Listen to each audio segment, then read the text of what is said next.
बिस्मिल्लाहिर्रहमानिर्रहीम। अस्सलामुअलैकुम। मैं जैसे ही सोकर उठती तो भाभी फौरन मेरी जगह आकर लेट जाती। मुझे हैरत होती कि भाभी हर बार ऐसा क्यों करती हैं। जब वो उठती तो बहुत खुश दिखाई देती और 1,000 मुझे देती और कहती कि तुम रख लो। मैं मासूम भाभी को समझ ही न सकी। एक दिन नौकरानी कपड़े धोने लगी तो सोचा कि बेडशीट भी धुलवा लूं, मगर जैसे ही नौकरानी ने बिस्तर की चादर हटाई तो पांव तले से जमीन निकल गई। मेरा नाम मारिया है। मैं बहुत ज्यादा खूबसूरत थी, अपने खानदान की सबसे प्यारी लड़की थी। हमारे खानदान में बहुत सारी लड़कियां थीं। मेरी 3 से 4 चचियां, 2-3 फुप्पो, मामू, खाला, सब एक साथ ही एक ही मोहल्ले में रहते थे और सब में आना जाना भी बहुत ज्यादा था। ऐसे में घर में आना जाना और बातें करना लगा ही रहता था। कभी कोई आ रहा है तो कभी कोई जा रहा है, लेकिन इतनी सारी लड़कियों में सबसे ज्यादा मैं ही हसीन थी और इस बात की मुझे बहुत खुशी होती थी। मेरा रिश्ता मेरे चाचू के घर तय हो चुका था और उनकी बेटी का मेरे भाई के साथ रिश्ता था, यानी कि वट्टा सट्टा। एक ही घर से बेटी आ भी रही थी और बेटी जा भी रही थी। किसी को इस बात से कोई मसला नहीं था। जब ये रिश्ता हुआ तो खानदान वालों ने बातें की कि इस तरह नहीं करें, 2 लड़कियों की शादी एक साथ नहीं करवानी चाहिए। अगर एक का घर नहीं बसता तो फिर दूसरी का भी नहीं बसता। लेकिन मेरे बाबा और चाचू का ख्याल था कि रिश्ते जब 2 हो जाएं तो फिर उसमें ज्यादा मजबूती आ जाती है। इसी तरह इस बेटी का दोहरा रिश्ता होगा और दूसरी बेटी का आपके घर से डबल रिश्ता होगा, तो फिर कोई मसला ही नहीं होगा। हमारा सारा खानदान ही खूबसूरत था, यानी मैं, मेरा भाई, मेरी अम्मी, मेरे अब्बू। हम में ये खूबसूरती मेरी अम्मी की वजह से आई थी। लेकिन मेरे चाचू इतने खूबसूरत नहीं थे, इसीलिए उनके बच्चे भी ज्यादा प्यारे नहीं थे। जिस कजन से मेरी शादी होनी थी उसकी नौकरी बहुत अच्छी थी, इसीलिए ये शादी तय हो गई थी। और उसकी बहन, यानी मेरी होने वाली भाभी, जिसका नाम इरम था, बिल्कुल भी प्यारी नहीं थी। लेकिन मेरे बाबा का कहना था कि हम रिश्तेदार हैं और अगर हम उनकी बेटी नहीं लेंगे तो कौन लेगा। आजकल हालात बड़े खराब हैं। अपनों में भी बेटी देते हुए इंसान सोचता है, तो गैरों में रिश्ता करना तो बड़े दिल गुर्दे की बात है। 1000 दफा सोचना पड़ता है कि पता नहीं लोग कैसे निकल आए। आजकल कोई किसी को बर्दाश्त नहीं करता। और ये बात भी बाबा की ठीक थी। इरम अच्छी लड़की थी, लेकिन उसके बारे में ये मशहूर था कि वो हसद बहुत करती है। और मेरे साथ तो उसको कुछ ज्यादा ही हसद था, क्योंकि मैं सबसे ज्यादा खूबसूरत थी। हम लोगों की मंगनी बचपन में ही हो चुकी थी। अब चाचू ने शोर डाला था कि निकाह भी जल्द से जल्द हो जाए, ताकि हम लोग इस फरीजे को अंजाम देकर मुतमईन हो सके। लेकिन उन्हीं दिनों में जिस कजन के साथ मेरी मंगनी हो चुकी थी, उसकी नौकरी छूट गई। और ना सिर्फ उसकी नौकरी छूटी, बल्कि उसको 8 साल के लिए बैन कर दिया गया, क्योंकि उसने अपनी कंपनी में बहुत बड़ी हेराफेरी की थी। पहले तो ये बात सामने ही नहीं आई। सब लोग झूठ बोलते रहे कि ऐसा कुछ नहीं है, कोई गलतफहमी हुई है। लेकिन बाद में पता चल ही गया। बाबा ने कहा, ऐसे इंसान के साथ मैं अपनी बेटी की शादी नहीं करूंगा जो इसको हराम खिलाए। आज चोरी की है तो कल कत्ल भी कर देगा। दरअसल मेरा कजन ये सब कुछ मुझसे शादी करने के लिए ही कर रहा था, क्योंकि उस घर में उसकी बहन की शादी थी और उसकी अपनी भी, और उसकी मां को सब पता था। फिर भी उन्होंने अपने बेटे की हिम्मत बढ़ाई। कोई बात नहीं, अगर धोखा दिया पैसे तो आ जाएंगे ना। लेकिन वो पकड़ा गया और उसे नौकरी से बैन कर दिया गया। उसे कहीं भी नौकरी नहीं मिल रही थी, और अगर मिलती तो कोई बहुत ही छोटी नौकरी मिलती। उसने लालच में आकर अपनी अच्छी खासी नौकरी से हाथ धो लिए थे। मेरे बाबा ने इस रिश्ते से इनकार कर दिया। इसलिए नहीं कि वो एक बेरोजगार इंसान था, बल्कि इसलिए क्योंकि वो एक धोखेबाज है और चोर निकला था। बात से बात निकलने लगी और मामलात खराब होने लगे। मेरे भाई की मोहब्बत की शादी थी, इसीलिए मामला बहुत नाजुक था। वो लोग भी इनकार कर सकते थे। हम भाई की तरफ से मजबूर थे, इज्जत से इनकार कर रहे थे, पर वो लोग अपने परों पर पानी ही नहीं पड़ने दे रहे थे। एक दिन हमारे घर में चाची और चाचू आ गए और पहले पहल तो इज्जत से बात की कि रिश्ता दे दो। फिर बात बहस की तरफ चल निकली। मेरी चाची कहने लगी, देखिए, आजकल लड़के पता नहीं क्या क्या करते हैं। हम भी तो अपनी बेटी आपके बेटे को दे रहे हैं, हमें क्या पता कि वो क्या कुछ करता है, ना हमने कभी पूछा है। और आपके बेटे की तनख्वाह भी तो कम है। ये बात तो बिल्कुल सच थी। वो लड़का मेरे भाई से कहीं ज्यादा कमाता था, लेकिन उसी चक्कर में तो अब उसकी नौकरी ही चली गई थी, क्योंकि उसने लालच किया था। और फिर हम अपनी बेटी का रिश्ता मांग रहे हैं, तो क्या बुरा कर रहे हैं? आप लोग हमारे रिश्तेदार हैं। आप लोग इस मुश्किल वक्त में हमारी मदद नहीं करेंगे तो कौन करेगा? घर में भूखी तो नहीं मर जाएगी ना। जो हम खाएंगे वो इसे भी खिलाएंगे। हम इसको खुश रखेंगे। आप लोग तो हमारे अपने हैं, तो हमारी मुश्किल को समझें। या फिर अपनी बेटी के हुस्न पर कुछ ज्यादा ही गुरूर है आप लोगों को? इस बात पर मेरे पापा को गुस्सा आ गया था। उन्होंने कहा, बात हुस्न की नहीं है, बात तरबियत और शख्सियत की होती है। तुम्हारा बेटा एक धोखेबाज है, जिसने इतनी बड़ी हेराफेरी कर दी और पकड़ा भी गया। मैं अपनी बेटी की शादी ऐसे शख्स के साथ बिल्कुल भी नहीं कराऊंगा। मैं उसके मुस्तकबिल को अंदेशों और वसवसों के हवाले नहीं कर सकता। मैंने कभी भी किसी की दौलत, गाड़ी या जायदाद देखकर अपनी बेटी का रिश्ता करने के बारे में नहीं सोचा। लेकिन मैं ये जरूर सोचता था कि इंसान अच्छा होना चाहिए। और माजरत के साथ, आपका बेटा अच्छा इंसान नहीं है। मेरा भाई बहुत परेशान था, क्योंकि उसकी मोहब्बत की शादी थी। अगर ये मामला खराब होता तो उसका घर भी बर्बाद हो जाता। चाचा चाची ने चुप करके हमारी बात सुन ली और आसमान की तरफ देखने लगे और वहां से उठकर चले गए। उन्होंने कहा कि ठीक है, जैसे आपकी मर्जी। कुछ दिन बिल्कुल खामोशी छाई रही। मेरा भाई हम सब लोगों को बार बार बातें सुना रहा था कि हो जाती है गलती। उसने कौन सा ये सब कुछ अपने लिए किया था? अपनी बहन की शादी करवाने के लिए ही किया था। आप लोगों ने इतनी बातें सुना दी। इसका रिश्ता नहीं करना तो ना करे, मेरा तो घर बर्बाद नहीं करे। अगर मेरी शादी इरम से नहीं हुई तो फिर मैं किसी से भी शादी नहीं करूंगा। अब हम लोग भी परेशान हो गए, अम्मी अबू भी, क्योंकि एक तरफ तो बेटी थी तो दूसरी तरफ बेटा। अब्बू मुझे कुर्बान नहीं करना चाहते थे, लेकिन 2 हफ्ते के बाद उन लोगों ने खुद ही कहा कि जो आपकी अमानत है वो तो आकर ले जाएं। इस बात पर हम लोग कदरे पुरसुकून हो गए और मेरे भाई ने कहा, अब कोई देर नहीं करनी, बस मैं अपनी बीवी को घर ले आऊंगा। हम लोगों ने निकाह की रस्म की और थोड़ा बहुत शोर शराबा और धूमधाम करके भाभी को घर ले आए। इरम, जो कि अब मेरी भाभी बन चुकी थी, जब घर आई तो उसने ऐसी कोई भी बात नहीं की जो कि बुरी लगे। बस इतना ही कहा कि उसके माँ बाप बस यही कहते हैं कि शायद इनका नसीब एक साथ नहीं लिखा था, यानी मेरी और उनके बेटे की इसलिए शादी नहीं हो पाई। कोई मसला नहीं है, जोड़ियां तो आसमानों पर बनती हैं। ये तो किस्मत के खेल होते हैं, इसमें इंसान भला क्या कर सकता है।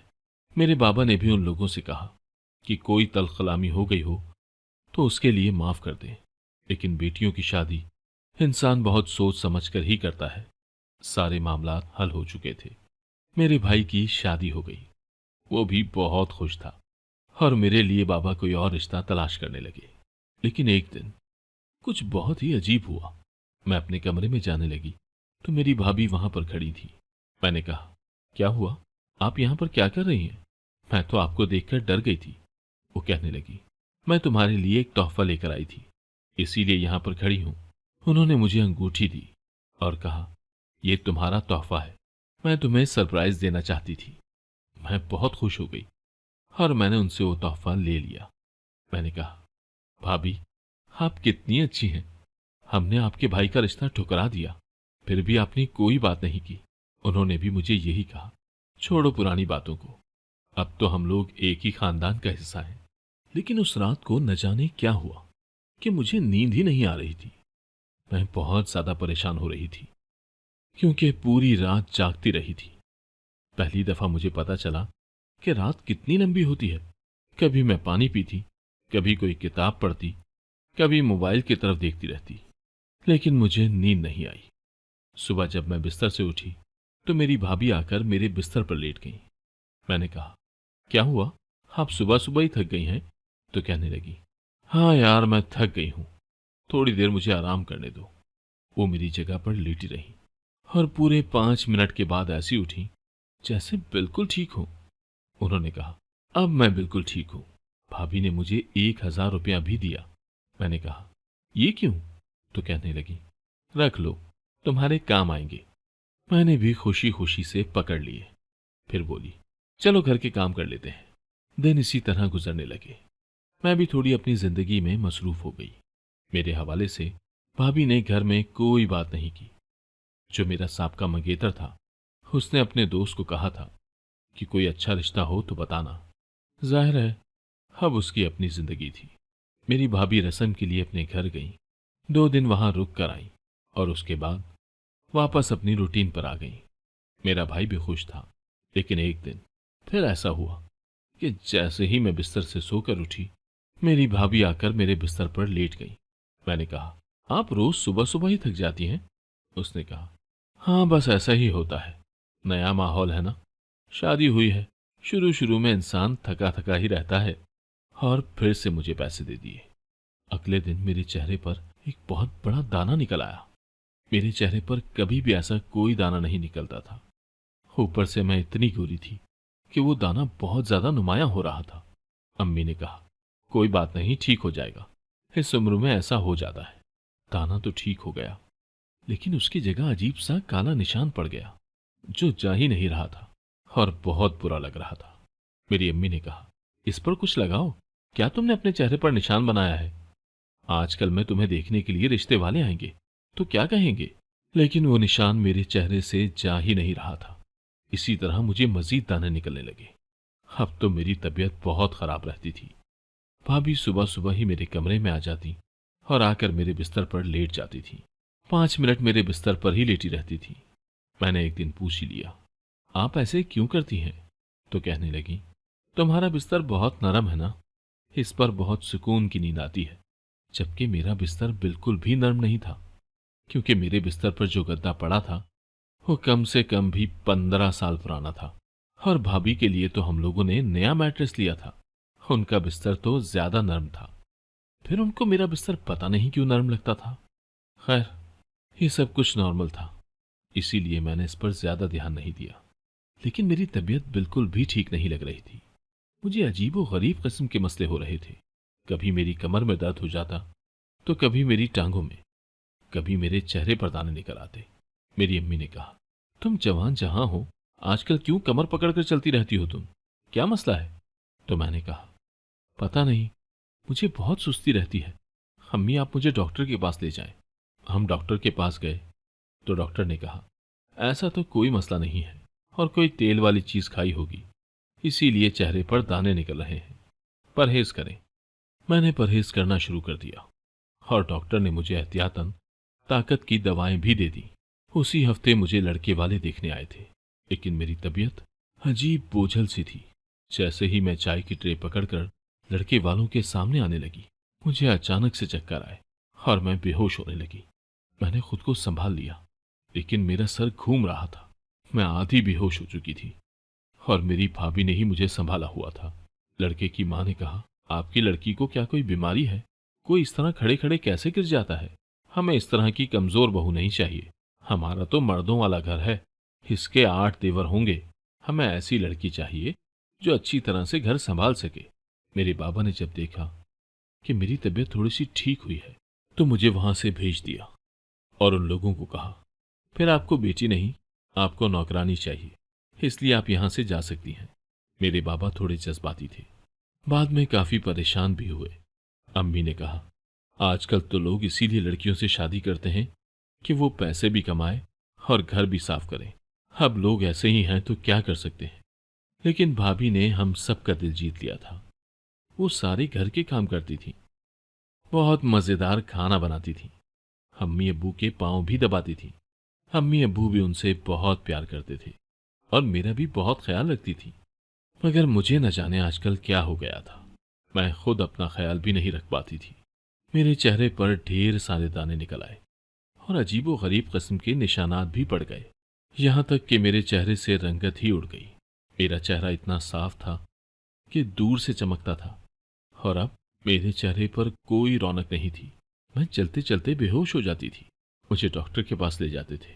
डॉक्टर ने मुझे दवाइयां दी हुई थी और फिर कहता, इसने कोई टेंशन ली है या आप लोग इससे घर का काम कराते हैं, जबकि ये दोनों बातें ही नहीं थी।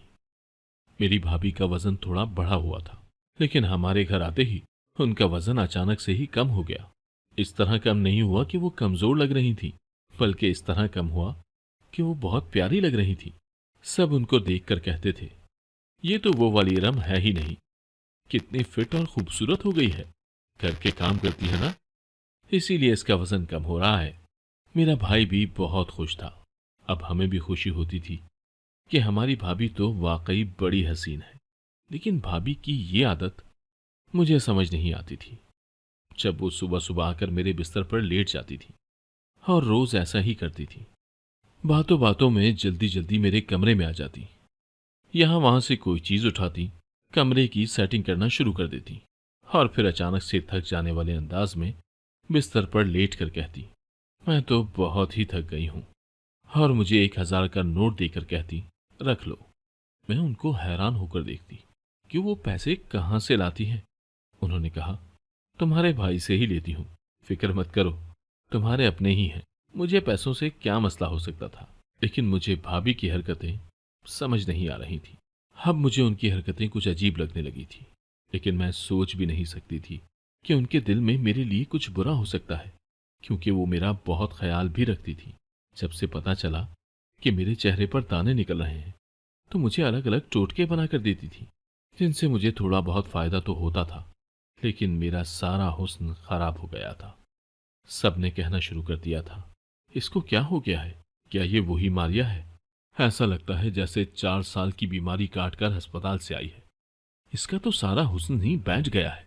लोगों ने तो यहां तक भी कहना शुरू कर दिया था कि अपने आप पर बड़ा गुरूर था, इसने गुरूर में आकर अपने कजन का रिश्ता ठुकरा दिया था, इसीलिए इसे गुरूर की सजा मिल रही है।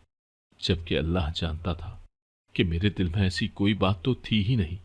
मैं इतनी ज्यादा बीमार रहने लगी थी और उतनी ही कमजोर भी हो गई थी कि एक दिन मेरे लिए रिश्ता आया और मुझे ठुकरा दिया गया, क्योंकि लड़के की मां ने कहा कि आपकी बेटी तो बिल्कुल भी प्यारी नहीं, हम तो तस्वीर देखकर आए थे कि बहुत प्यारी है, आपने पुरानी तस्वीर दिखाई थी या इसकी किसी बहन की तस्वीर दिखा दी थी।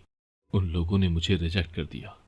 उन्होंने कहा कि इससे तो अपना आप नहीं संभाला जाता है, ये घर कैसे संभालेगी। अब मेरे बाबा भी बहुत परेशान थे।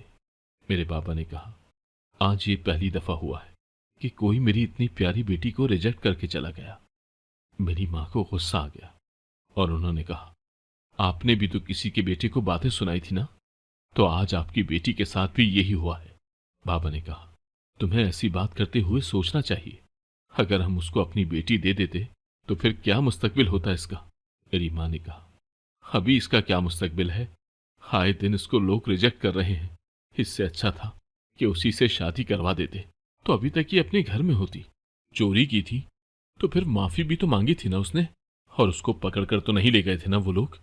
अभी भी अपने घर में इज्जत से ही बैठा है, ज्यादा न सही थोड़ा बहुत तो कमा ही लेगा, भूखा तो नहीं रखेगा ना इसे। मेरी माँ तो उनकी तरफदार थी।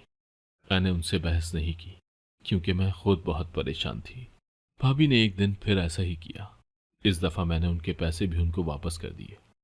मैंने कहा, आप ये सब क्यों करती हैं? तो कहने लगी, कुछ भी नहीं करती, ये सारा घर तुम्हारा है और मेरा भी है, तुम भी तो मेरे कमरे में आकर बैठ जाती हो, अगर मैं तुम्हारे बिस्तर पर बैठ जाऊं तो तुम्हें क्या मसला हो रहा है। फिर मैंने शर्मिंदा होकर अपनी भाभी से माफी मांगी कि शायद मैं परेशान थी, सॉरी, मेरी जबान मेरे काबू में नहीं थी। भाभी ने मुझे फौरन माफ कर दिया। लेकिन फिर घर में कुछ अजीब हुआ। एक दिन नौकरानी कपड़े धोने के लिए आई, जो हफ्ते में एक दिन ही आती थी। मैंने उससे कहा कि मेरे कमरे की चादर बहुत गंदी हो गई है, इसको भी धो दो। भाभी को इस घर में आए हुए 1.5 महीना हो गया था और तब से मैंने ये चादर ही नहीं बदली थी। जैसे ही उसने चादर उठाकर उसको झाड़ा तो कोई चीज हवा में उड़कर एक तरफ गिर गई। जब मैंने उस तरफ जाकर देखा तो वो कागज का टुकड़ा था और तावीज जैसा लगता था। मेरी माँ ने भी देख लिया। अम्मी ने मना किया कि इसको खोलो नहीं, पर जब हमने खोला तो उसमें मेरा नाम और न जाने क्या क्या लिखा हुआ था। मुझ पर तावीज किया गया था। उसके अंदर मेरी भाभी का नाम भी था और उस कजन का भी, जिसके साथ मैंने शादी नहीं की थी। मुझे सारा मामला समझ आ चुका था। आज मैंने अपनी अम्मी को बताया कि भाभी रोज आकर मेरे बिस्तर पर लेट जाती थी और मुझे 1000 रुपया भी देती थी। उन्होंने मुझे एक अंगूठी भी दी थी जिसे मैंने पहना था, और जभी से मेरी तबीयत खराब हो रही है। मेरी अम्मी ने अपना सर पकड़ लिया, सारे खानदान वालों को इकट्ठा कर लिया और ये बात सारे खानदान वालों के सामने की कि इस तावीज के अंदर इरम का नाम लिखा हुआ है, मेरी बेटी का नाम लिखा था। किसने रखा है ये इस घर में? यहां पर तो हम दोनों ही रहते हैं, तो फिर ये सब कौन करेगा इसके साथ? कौन सा दुश्मन है इसका यहां पर? पर मेरी चाची और भाभी ने यह बात कभी नहीं मानी और फसाद मचा दिया। मेरे भाई के कान भरे और हमें बहुत ज्यादा तंग भी किया। लेकिन सीधी सी बात थी कि हमने उनके बेटे को रिजेक्ट किया था, इसीलिए उन्होंने ये सब कुछ किया था। क्योंकि वो बिल्कुल खामोश थे, उनको कोई परवाह नहीं कि हमने उनकी इतनी बेइज्जती की। अगर वो दिल के साफ होते या उनको गुस्सा आता तो वो अपना गुस्सा निकालना चाहते तो वो हमें कहते कि आपने हमें अपनी बेटी नहीं दी थी तो हमने भी आपको अपनी बेटी नहीं देनी। लेकिन उन्होंने अपनी बेटी का रिश्ता हमारे घर इसीलिए किया था कि मेरी भाभी आकर मुझ पर जादू कर सके और मेरी जिंदगी बर्बाद कर सके, जो उन्होंने कर दी थी। सब कुछ हो चुका था। उसके बाद एक रिश्ता आया जिसे पहली फुर्सत में मेरे बाबा ने हाँ कर दिया। लड़का देखने में ज्यादा अच्छा नहीं था, लेकिन शरीफ लोग थे। मैं रुखसत होकर चली गई और आहिस्ता आहिस्ता ठीक होने लगी, क्योंकि उस घर में बहुत सुकून था, तबलीगी माहौल था, 5 वक्त की नमाज पढ़ी जाती, सदका व खैरात किया जाता था, बहुत ही इस्लामी किस्म के लोग थे। इस माहौल में आकर मेरी तबीयत ठीक हो गई थी और मैं अब पहले से भी ज्यादा हसीन हो गई थी। लेकिन दूसरी तरफ अल्लाह ने भी तो मेरी भाभी को सजा देनी थी, और वो उनको इस तरह मिली कि हमें ये पता चला कि हमारी भाभी कभी मां नहीं बन सकती है। शादी से पहले उनके अंदर कोई भी मसला नहीं था, पर अब मसाइल आ गए थे। वो अब माफी भी मांगती है और सरेआम ये कहती हैं कि मैंने ये सब कुछ किया था, इसकी सजा मुझे इस तरह मिली। वो अब भी अपना इलाज करवा रही हैं, लेकिन कोई फर्क नहीं पड़ता। अब तो वो भाई के दिल से भी उतर गई हैं। फिर भी मैंने उनको दिल से माफ कर दिया, लेकिन उनके साथ जो होना था वो हो चुका। अल्लाह का शुक्र है, मैं अपने घर में बहुत खुश हूं। अगर आपको आज की कहानी पसंद आई है तो वीडियो को जरूर लाइक कीजिएगा और अपने दोस्तों के साथ भी शेयर कीजिएगा। और हाँ, अगर आपने अभी तक हमारा चैनल सब्सक्राइब नहीं किया तो जरूर सब्सक्राइब करें। मिलते हैं कल एक नई और दिलचस्प कहानी के साथ। अल्लाह हाफिज।